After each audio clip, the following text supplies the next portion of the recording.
Marcos 10. Levantando-se Jesus, foi dali para o território da Judéia, além do Jordão. E outra vez as multidões se reuniram junto a ele, e de novo ele as ensinava segundo o seu costume. E aproximando-se alguns fariseus, o experimentaram, perguntando-lhe: É lícito ao marido repudiar sua mulher? Ele lhes respondeu: Que vos ordenou Moisés? Tornaram eles: Moisés permitiu lavrar carta de divórcio e repudiar. Mas Jesus lhes disse: Por causa da dureza do vosso coração, ele vos deixou escrito esse mandamento. Porém, desde o princípio da criação, Deus os fez homem e mulher. Por isso deixará o homem a seu pai e mãe, e unir-se-á à sua mulher. E com sua mulher serão os dois uma só carne. De modo que já não são dois, mas uma só carne.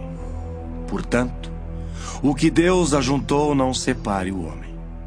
Em casa, voltaram os discípulos a interrogá-lo sobre este assunto. E ele lhes disse: Quem repudiar sua mulher e casar com outra comete adultério contra aquela. E se ela repudiar seu marido e casar com outro, comete adultério. Então lhe trouxeram algumas crianças para que as tocasse, mas os discípulos os repreendiam.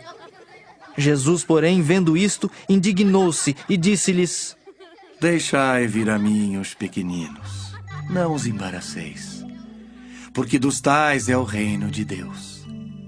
Em verdade vos digo, quem não receber o reino de Deus como uma criança, de maneira nenhuma entrará nele. Então, tomando-as nos braços e impondo-lhes as mãos, as abençoava. E pondo-se Jesus a caminho, correu um homem ao seu encontro e, ajoelhando-se, perguntou-lhe: Bom mestre, que farei para herdar a vida eterna?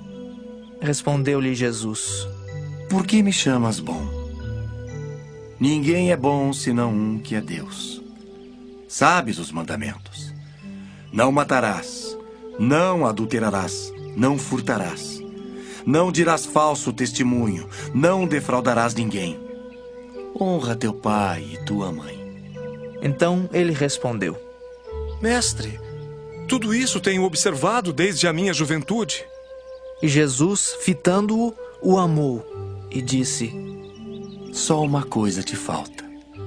Vai, vende tudo o que tens, dá-o aos pobres e terás um tesouro no céu.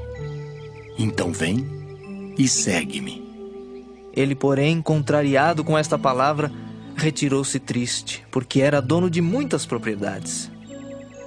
Então Jesus, olhando ao redor, disse aos seus discípulos: Quão dificilmente entrarão no reino de Deus os que têm riquezas.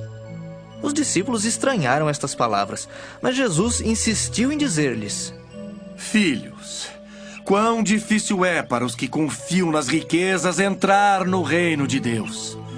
É mais fácil passar um camelo pelo fundo de uma agulha do que entrar um rico no reino de Deus. Eles ficaram sobremodo maravilhados, dizendo entre si: Então, quem pode ser salvo? Jesus, porém, fitando neles o olhar, disse: Para os homens é impossível, contudo não para Deus, porque para Deus tudo é possível. Então Pedro começou a dizer-lhe: Eis que nós tudo deixamos e te seguimos. Tornou Jesus: Em verdade vos digo que ninguém há que tenha deixado casa, ou irmãos, ou irmãs, ou mãe, ou pai, ou filhos, ou campos por amor de mim e por amor do Evangelho, que não receba já no presente o cêntuplo de casas, irmãos, irmãs, mães, filhos e campos, com perseguições. E no mundo por vir, a vida eterna.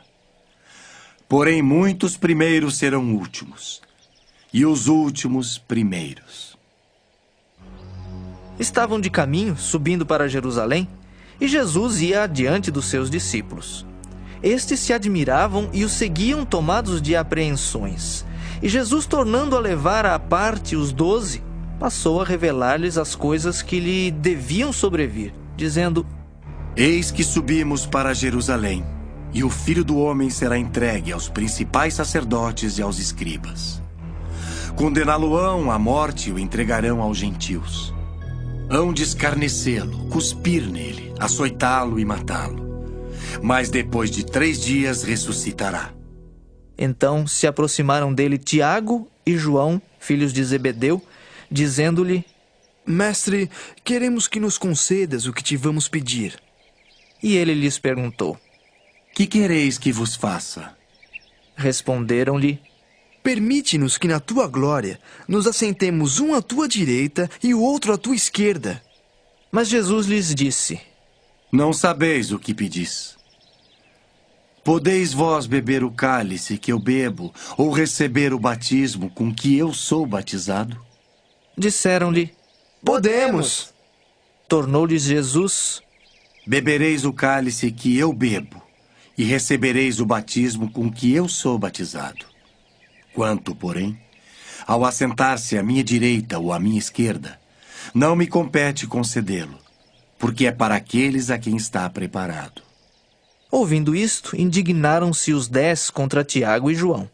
Mas Jesus, chamando-os para junto de si, disse-lhes: Sabeis que os que são considerados governadores dos povos têm-nos sob seu domínio, e sobre eles os seus maiorais exercem autoridade. Mas entre vós não é assim. Pelo contrário, quem quiser tornar-se grande entre vós, será esse o que vos sirva. E quem quiser ser o primeiro entre vós, será servo de todos. Pois o próprio Filho do Homem não veio para ser servido, mas para servir e dar a sua vida em resgate por muitos. E foram para Jericó. Quando ele saía de Jericó, juntamente com os discípulos e numerosa multidão, Bartimeu, cego mendigo, filho de Timeu, estava assentado à beira do caminho. E ouvindo que era Jesus, o Nazareno, pôs-se a clamar: Jesus, filho de Davi, tem compaixão de mim. E muitos o repreendiam para que se calasse, mas ele cada vez gritava mais: Filho de Davi, tem misericórdia de mim. Parou Jesus e disse: Chamai-o! Chamaram então o cego, dizendo-lhe: Tem bom ânimo, levanta-te, ele te chama. Lançando de si a capa, levantou-se de um salto e foi ter com Jesus. Perguntou-lhe Jesus: Que queres que eu te faça? Respondeu o cego: Mestre, que eu torne a ver. Então Jesus lhe disse: Vai, a tua fé te salvou. E imediatamente tornou a ver e seguia a Jesus estrada fora.